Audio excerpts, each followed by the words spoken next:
Welcome to Not Starving Artist, the podcast.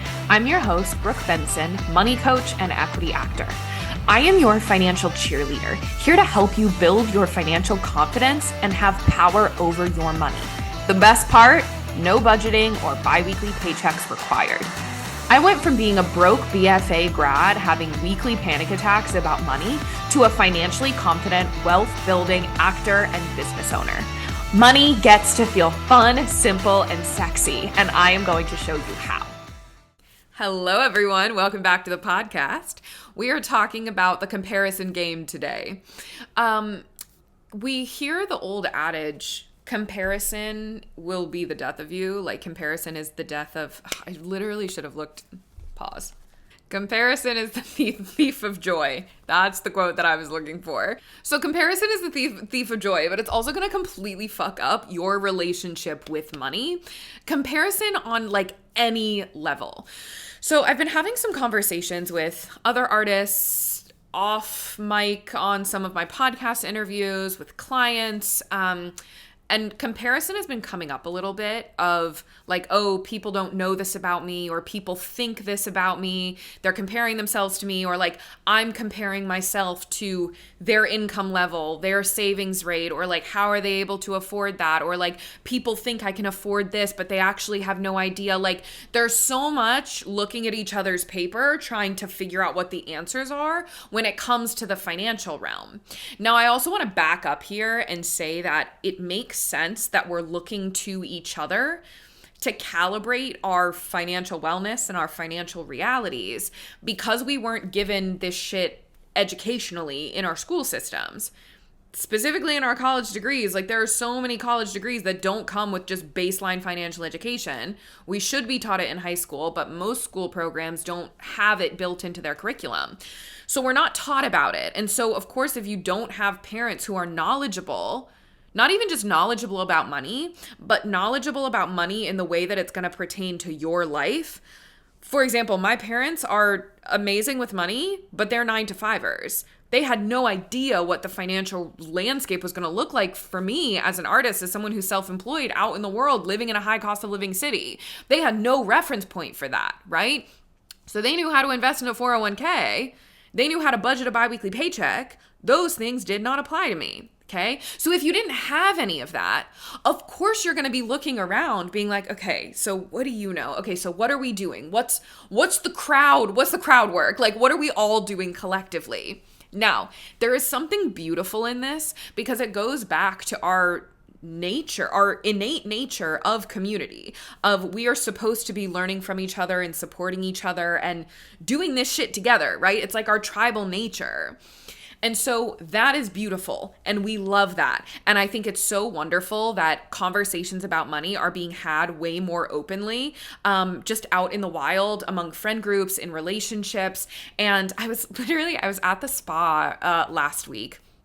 And I was like, I'm going to turn my brain off and like, I'm not going to think about work. I'm not going to think about my career. I'm just going to like blank brain the whole day. But of course, I sit down in this hot tub and these girls next to me start talking to each other about what they've got set up in their Roth IRAs and money post-divorce. Because one of them was divorced. One of them was going through a divorce. And so one of them was asking like, wait, what did you do? And so she was talking about the account she has open, the bank accounts she has, like how to make sure that your numbers are different, like post-divorce money and having your financial shit together as a single woman who has kids. Like, we love that. It's so good. So I love that that is happening. But here's the thing, where when we are looking too much around us at other people because we don't feel confident, you don't feel confident in your financial knowledge, and not even your financial knowledge at this point, because you can find that. Also, if you don't know, Finances 101, the second module inside of the Cashed Up Creatives portal, you can access it for free.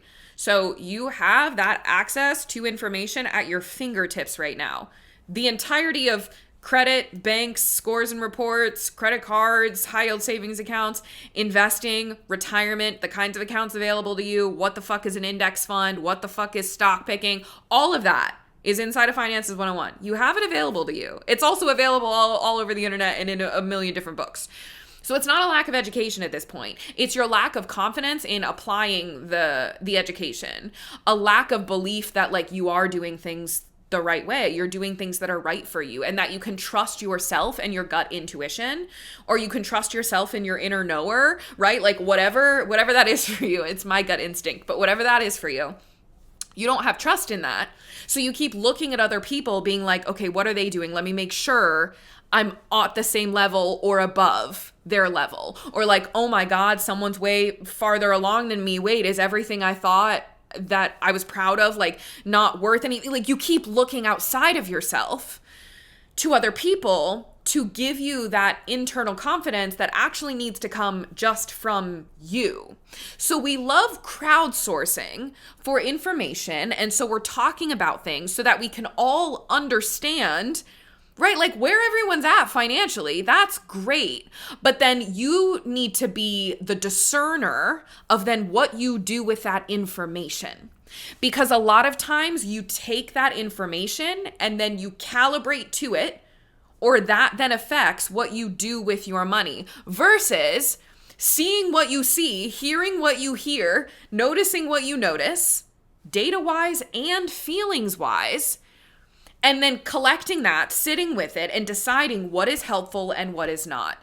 What do I want to take from this and what do I want to release? Because that's bringing up some icky feelings for me. Some judgment feelings, some comparison feelings, some jealousy feelings, some I'm not good enough feelings. So I'll give you some very specific examples here, but I wanted to start this episode by being very clear that talking about money with your people, talking about it out loud in the wild is so great and so important. And this is also, I'm going to go on a rant as a woman here for a minute. Like the fact that we as women have been like shamed for gossiping for so long, when it's like passage of information, and we know there's a line here. We know there's like a shit talking line, but like the passage of information to let the girlies know what's going on, that is such an important skill. A skill that we need. And like talking about your salaries, talking about your pay rates, talking about how you negotiate, my artist, when you are on theater contracts, how much are you making? Were you able to negotiate at that theater? What was your agent able to get for you? What is available and what's not for certain contracts? Like we know that a lot of that is done in secret behind closed doors. So the more we can talk about it, the more we collectively gain power and rise up together. Okay? So we love it. We love the community. We love the talking. We love the understanding what's happening with everyone. And now we move into how do you take that information and not make it like a beating stick or okay, I can breathe because I'm doing better than these other people around me, so I don't have to worry. Like needing that external stimulus to make you feel better or to motivate you, like though that is what we want to be aware of. So first things first. Your financial wellness and what financial abundance and stability looks like for you is going to be different than anyone else. You are a nuanced and complex human being with nuanced and complex desires. That means that your money situation, your money goals, what you choose to spend on, how you choose to save, how you choose to manage it, all of that gets to be so nuanced for you specifically, okay? There are going to be people who disagree with your choices. No matter what choice you make, there are people who are going to disagree with it if you share it with them. This is why it's so important that you have that internal confidence of like, I like what I'm doing. I know why I'm doing it. So that way anyone who comes at me with their strong opinion, that's fine because I'm solid in my why and my education. There's always those two. Like you actually do need the knowledge and education behind what you're doing to back up the belief that you've created internally of here's why and I feel good in it and I don't feel like this little girl who always needs to ask for the man's approval before like buying the big car purchase. Like fuck that, no. Okay? So everyone is going to have their own specific money journey. So when you are looking at other people, right? Everyone has been dealt a financial hand. Like when you are born, you are dealt financial cards. That could be generational wealth and a multi-million-dollar trust fund. And that could be born into poverty and we are on food stamps and that is the reality, right? Where we are just struggling to pay off debt and you remember that from a small age. Okay? And everything and anything in between and beyond that. Everyone is dealt a financial hand. You cannot change your financial hand that you were dealt. Now, that doesn't mean that you aren't able to change your financial standing for the future, right now and into the future. But I have been having some conversations about and in New York City specifically, I know there's a big conversation on the internet of like people who have trust funds, but nobody knows they have trust funds, and people being like, how the hell are you affording to live here? Or like, how the hell do you not really have a day job, or you have a part-time job, but I see the kind of apartment you're living in, like the math doesn't math. We see a lot of silent money, secret money around New York City. And I know this is prevalent in artistic communities too, where there are people whose parents pay their rent. There are people who have a partner who supports them financially. There are people like me, my partner has health insurance through his company that I'm able to be a dependent on. So I get my health insurance provided and cared for, paid for. So that's a huge expense that I don't have to spend on. Now, those sorts of things, I think we should all collectively be talking about more. I think sometimes we feel shame about whatever it is, like the piece of privilege that we have. But when it comes to comparison, there might be secret money that you are seeing that you are not seeing, that's making you feel a certain way about like, why am I not able to afford these things? Or like, I wish I could just have it as easy as that person. There's also on the flip side of people might see you and perceive you as a certain way financially, but your financial situation is much different than what they perceive you as. So I see this with a lot of my business owners, who hit the six-figure mark and above, especially if they've crossed over into the $1 million mark. There are certain people in their lives who perceive them as having unlimited money because they've never been close to that six-figure mark. And so seeing someone hit multiple six figures, over $1 million, it's like, oh, you must never have to worry about money or make money decisions. And so it can put you, if you are in that place, it can put you in a position of like, well, I still want to say no to some things because I want to say yes to other financial priorities. I can't just cover everyone all the time because I don't have unlimited money. I actually have now higher expenses because I had to hire more team members. And now here's what my actual take home pay is, but I still have to pay taxes on that. Like there's so much going on behind the scenes, but people might perceive you in a different way. And so this is where comparison gets sticky and icky, of everyone's trying to see someone else's financial situation to either make themselves feel better about their situation or figure out the math of everyone's financial situation to, again, make themselves feel better. So, like, at the end of the day, you can't control any of it, and a lot of that information isn't actually going to be beneficial to you because you're going to have perceptions of other people's financial situations that either make you feel good or bad about yourself. And other people are going to have projections of like on you, compare themselves to you. And those projections are going to make them feel good or bad about themselves. Like it's all so fucking subjective. And so the sooner that you can make peace with your current financial hand, right? Make peace with it. Because I know there's a lot of anger that can brew from especially artists and creatives, especially if you're self-employed, of being like, if only I had a husband who supported me financially, then I could just do my art, or I wouldn't have to be stressed about making payroll next month, right? If only I had a trust fund. And then there's this anger towards the people who do have those things, being mad at money, being mad at those rich people because they don't get it, because you are unable to have it. Like, and listen, if we had financial equality across the board, love it. Great. Like, yes, universal basic income. I'm here for it. I am so here for it. Like, let's get socialism. Let's get democratic socialists into office. Let's make it happen. In the meantime, we're going to make peace with the current financial hand that you've been dealt. And then get clear on the kind of life that you want to live and what your wants and desires are, regardless of anyone fucking else. And then what does that require of your life financially? Does that require you to manage your money in a different way? Does that require a different kind of income? Does that require more income? Does that require a higher level of investing because part of your dream is to quit working and move abroad and travel and do puppet theater throughout like hostels in Europe? Like, I don't know, whatever you want, but like, what is it that you want? Because you're going to get yourself into, you're going to hit some roadblocks motivation wise if you keep trying to look for the barometers of am I okay or not financially.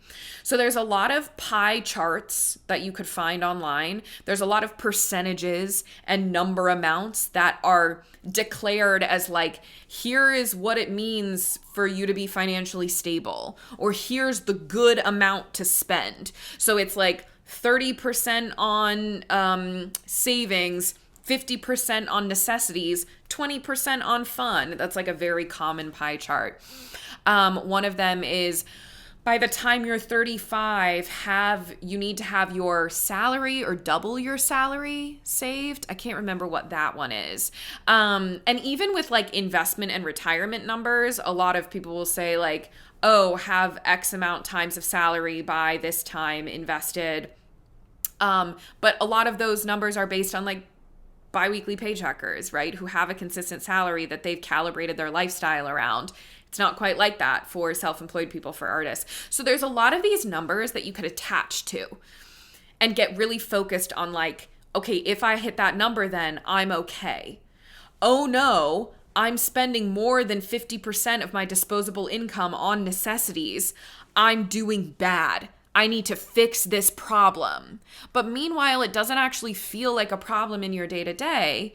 It's someone else's benchmark and what they've decided means financial stability and financial wellness that made you feel that way, right? So again, going back to every single person being so nuanced and complex, you can't just take someone else's pie chart and shove it on your financial reality, calibrate it to that, and then think that you're going to feel good.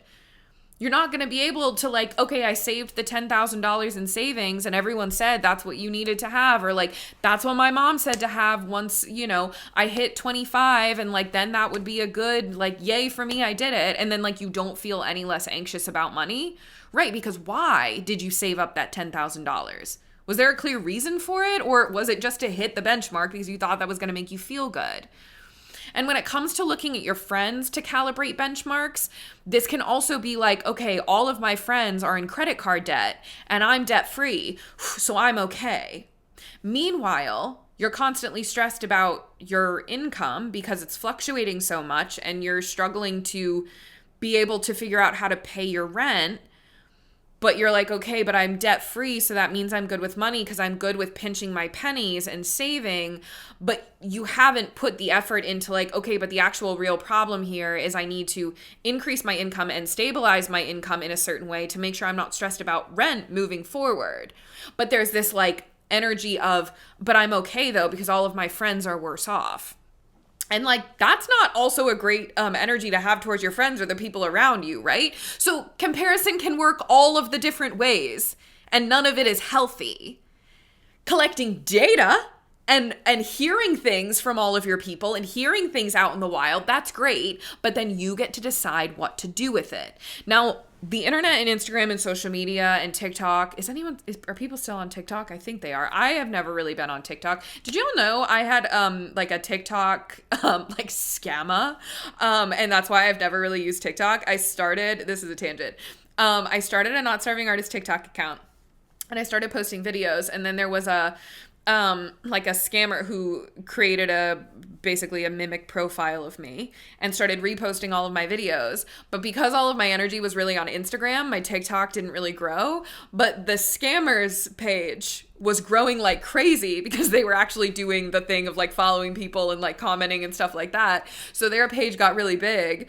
And so when I would report it as spam and like try and get it taken down, they would report me back. And then my account got taken down because the other profile looked like it was the real one because they were doing better than me. So I got kicked off of TikTok. So I haven't used it in ages. Anyway, that was a tangent. That account is also taken down, by the way. There's no Not Starving Artist on TikTok. Also, I can't even get the handle anymore because it's flagged as dangerous behavior, because I think starving, because it has starving in it. I don't understand. I'm like, you guys, it's not Starving Artist. It's a good message, I swear. So on social media, there's now another layer of the comparison game where it's so many people, like not just our, the community that we can wrap our arms around, the amount of people that we were meant to have in our consciousness. It's now like all the people everywhere all at once, and also being fed to us by our algorithm. And so sometimes you can get caught in a loop of like financial content that's feeding you a lot of the same thing, that's making you feel bad about where you're currently at because you're not there, or vice versa. So just understand that if you've been having lots of feelings about your money and your current money management and your financial realities, like, that makes sense.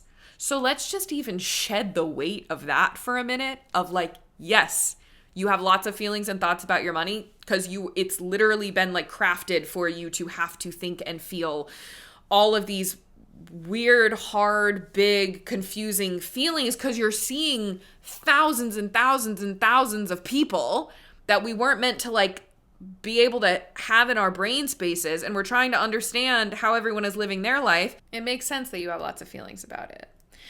But now we have to take those feelings and do something productive with them, which is focus back in on your wants and your desires. So I encourage you to right now go get your journal and actually write down, what do you want financially? And then the next step is why. If you want X amount in savings, why? If you want X amount in investments, why? If you want to make a certain amount, why? And I need these whys to actually feel like something to you. And it doesn't have to be like, I want to make this much because I want to spend X amount on groceries and X amount on rent and X amount on show tickets and X amount of, like, you could get that granular if you wanted, but you could even just go so far as to say, like, I want this amount because after I pay my bills, I really love the excess that's left over, and that feels really good. And if that feels like something in your body to you, if that feels juicy and activating enough, that's great. You don't have to get as specific as like, and then I would put this amount in savings and this amount in investments, and then I would donate this amount, Like, you can do that if that's helpful, but you don't have to. So I encourage you to do that. If it's like a specific monetary goal, if it's a debt payoff goal, I always recommend the first money goal that you focus on is getting 3 months ahead on bills. Getting 3 months ahead on bills as your first money goal will first show you where your biggest money leak is, diagnosing your biggest money problem. I have a podcast episode on this. You can put it in the search bar, diagnose your biggest money problem, Not Starving Artist, and it'll pop up. But getting 3 months ahead on bills as your goal will show you, do you have an organization problem? Do you have an income problem? Do you have a spending problem? Or do you have a mindset problem? When you just set that goal as a thing and start working your way towards it. The second thing is, once you're 3 months ahead on bills, you have 3 months of your monthly expenses in your savings account in a bucket called 3-month buffer fund, 3 months ahead on bills, whatever you want to call it. Once you have that, you get to now breathe and put money towards other things. Like, you don't have to save forever and ever and ever, amen.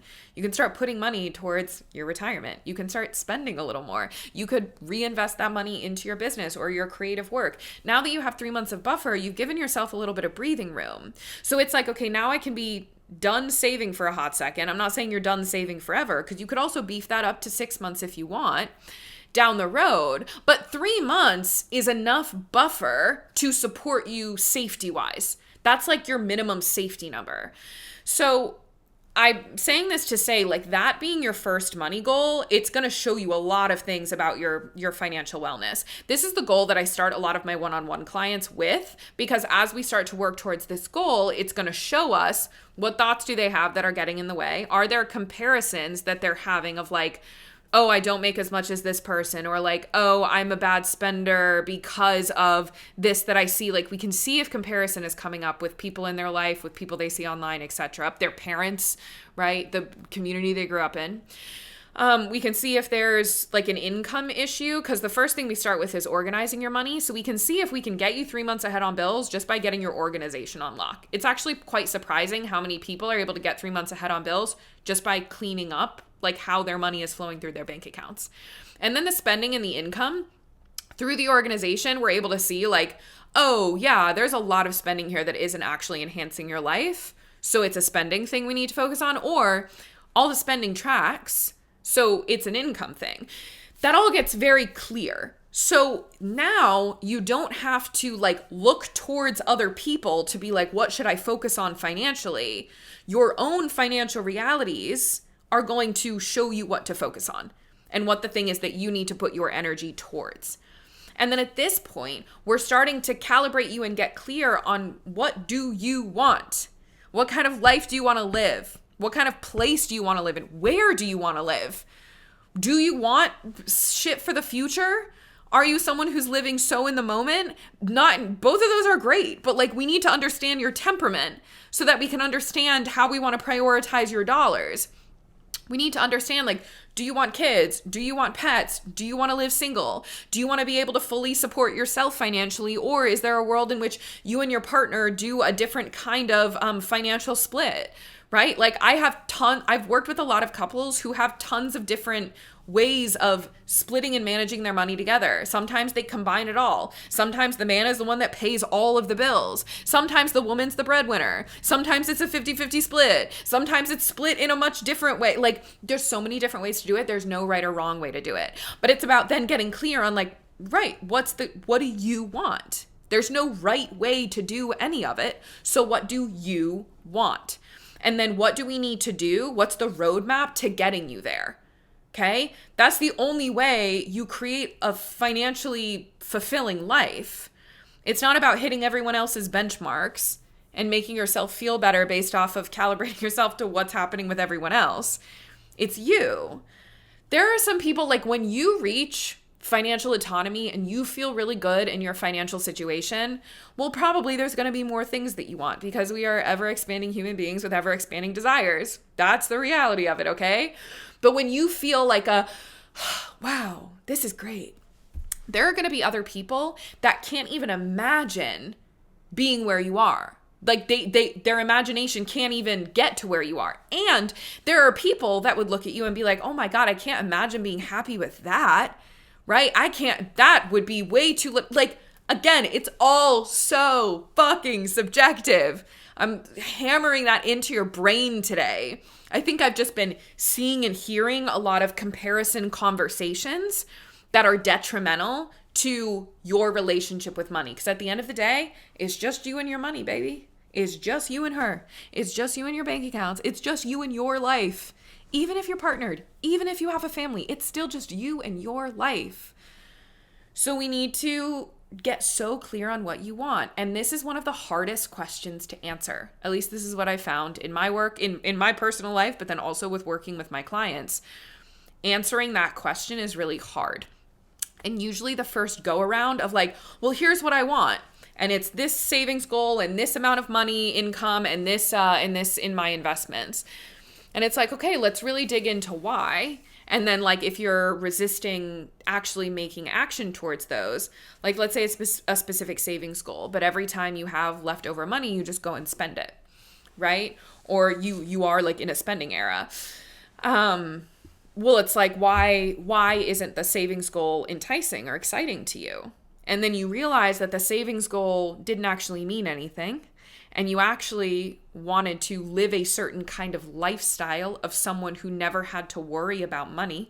So that's why you were spending more, because that was more in alignment with what you wanted than the savings goal. So what we actually have to do now is go into what is the lifestyle that you desire and what's the income level that's going to support that. And also the lifestyle that you desire is a person that doesn't exist because a person that never ever has to worry about money or make money decisions. And when I say worry, I mean just like think about money. You never have to make money decisions. That person doesn't exist. Every single person on this planet is making money decisions at all times, no matter how much money they have. So then we actually have to go in and be like, okay, so if you do have to make money decisions, What kind of money decisions are exciting for you to make? So then we end up like backtracking and figuring out what the real root issue is to the spending, right? Because it's not like we need to put you on a stricter budget. That never fucking works. This is why if you've downloaded a budgeting app or you've downloaded a spreadsheet and you put yourself on a debt payoff plan and you're like, if I just crunch the numbers perfectly right, I'm going to be able to get this thing in a year, right? Be able to pay off the debt, hit the savings goal, whatever. I'm going to be financially good in a year if I can stick to this thing. But you don't stick to it, or you do, and you kind of hate your life in the process. That's why that shit doesn't work, because it's the human behavior stuff. So we need to like set what you want, and then probably there's another layer beneath what you think you want, because it's like, why am I not able to make progress here? Or why doesn't this feel good? Or I made progress and I hit the goal, but I still don't feel good. Why is that? Right? Then there's layers to, okay, but what did you want it to make you feel? Oh, interesting. So you wanted it to make you feel this way. You wanted it to feel like you were financially secure if you had this amount in savings. Because you looked at other people that had that amount in savings and you perceived them as financially safe. And now that you have that number, you don't feel financially safe. So it's confusing to you. So you actually didn't want the number, you wanted financial safety. So what does financial safety mean, right? And that might mean like literally never having to worry about income again. Okay, well then that's FIRE. That's financial independence, retire early. That's your investments paying for your lifestyle, right? That's what that means. That's passive income. If that's what you want, great. So we actually need to not try and like beef up the savings so high, like to the gods. We need to redirect that money into investments. And then we actually need to look at what investing means for you in the future so that it feels really glittery in your body. So you're excited to put money towards your investments instead of spending on just all the things right now impulsively. So again, there's layers here. So take a first pass at what you think you want and start moving towards it. And then there's going to be another layer of what you think you want. And then there might be another layer. And again, we're ever expanding. We might have more desires. We will have more desires in the future and different desires in the future. But the moral of all of this is that all of this has to come from you. It has to come from you. Also, if you don't know where to start, if you're like, I literally don't have any personal desire, I have no idea what I would want financially, just pick 3 random money goals out of thin air and start working towards them. And then you're going to be able to surface some of your desires. Because you'll be like, wait, I don't want that. Or like, wait, why is this so hard to achieve? Or wait, where is this money block? This is the work we do in one-on-one coaching. This is why coaching exists. This is because I can give you the information, right? Go download Finances 101. I'm so excited for you to have that knowledge and education. Yes. And if you're like, why do I still not feel like I can do this? Why am I still hitting roadblocks? It's because there's human behavior and emotions behind all of it. And sometimes you need the support of another objective human. I mean, subjective, but can be more objective than you and your own brain, right? To help you suss through it, to help point out things that you might be missing, to help mold plans so that you're not constantly second guessing yourself. I think that's one of the most impactful things that you get out of coaching is that you don't have to think like, am I doing this right? Is this the right way? Is this because you're not generating it all on your own, right? We're generating it together. I'm giving you the money flow method that you can work in between. We're setting goals together that you are working towards, but the mental energy of second guessing doesn't have to exist there. It's just you working towards your goals, towards the thing you want. And then every time you hit a roadblock or a bump or whatever, we work through it to get you past it. So you're constantly moving forward and not like spinning your wheels mentally because you're spiraling, right? We cut spirals off in their track. Like spirals can't exist when you're in coaching. That's part of what we are doing there. So if you're interested in one-on-one coaching, there's a link to book a sales call with me where we'll talk about the things that you want, right? And the financial desires that you have. And then we'll talk about what we'll diagnose your money leak as well to talk about what our main focus would be on in coaching together. And we'll create that roadmap of if we work together, here are the exact things that we would be doing and what you can expect over our first 3 months together. So the link is in the show notes. You can also find that at notstarvingartist.com. Finances 101 for free. You can also find that at the link in the show notes and at notstarvingartist.com. So to sum up this episode, comparison is the thief of joy. We love gossip. We love communing with our community and hearing what's going on with everyone. We love a tribal energy. But also, we're going to take that data and those feelings, and we then get to discern what's helpful and what's not, right? The other thing is you have to get clear on what you want in order to make accurate financial plans. Making financial plans is the easy part. The deciding what you want, to decide what you even need to be doing to get there, like that's the hard part. And that, because that has to come just from you, right? And then the other thing is there is money that people have that you probably aren't seeing. Also, there are people who are perceiving you to have a different financial situation than you probably have, and none of those things feel good. There are people who have husbands or partners who pay for their whole lifestyle. There are people who are currently supporting and paying for their entire family's lifestyle. There are people who are supporting parents. There are people who have trust funds. There are people who are $50,000, $100,000 in debt. There are an infinite number of financial situations that people could be in that you might not ever know about, especially if you're only seeing them on social media, especially if they're not one of your closest friends. You might not ever know, right? So we can't be making thoughts and judgments in our own brains about our financial situation when we perceive other people in their financial situation. Okay? When you see people who are going to see Harry Styles, that person could have had parents who paid for the ticket. That person could have put it all on a credit card and hit their credit limit. That person could have saved their hard-earned dollars in their savings account and paid for it and emptied their savings. That person could have saved their hard-earned dollars and put it in their savings account and paid for it and still had so much money in their savings. There are so many ways that those tickets could have gotten into their hands, and you might not ever know. So the real question is, do you want to see Harry Styles? And if you do want to see Harry Styles, what does that look like in your life to be able to see Harry Styles with all of the other financial goals and things that you desire in your life? And on that note, I will talk to you all next week. Thanks so much for tuning in. Come join me on Instagram for more on how to build a simple, sexy relationship with your money. My Instagram handle is @NotStarvingArtists. And if you want to dive deeper with me, head to the show notes to learn more about one-on-one coaching. If you love this episode, subscribe, leave a review, and share it with a friend that you want to get rich with.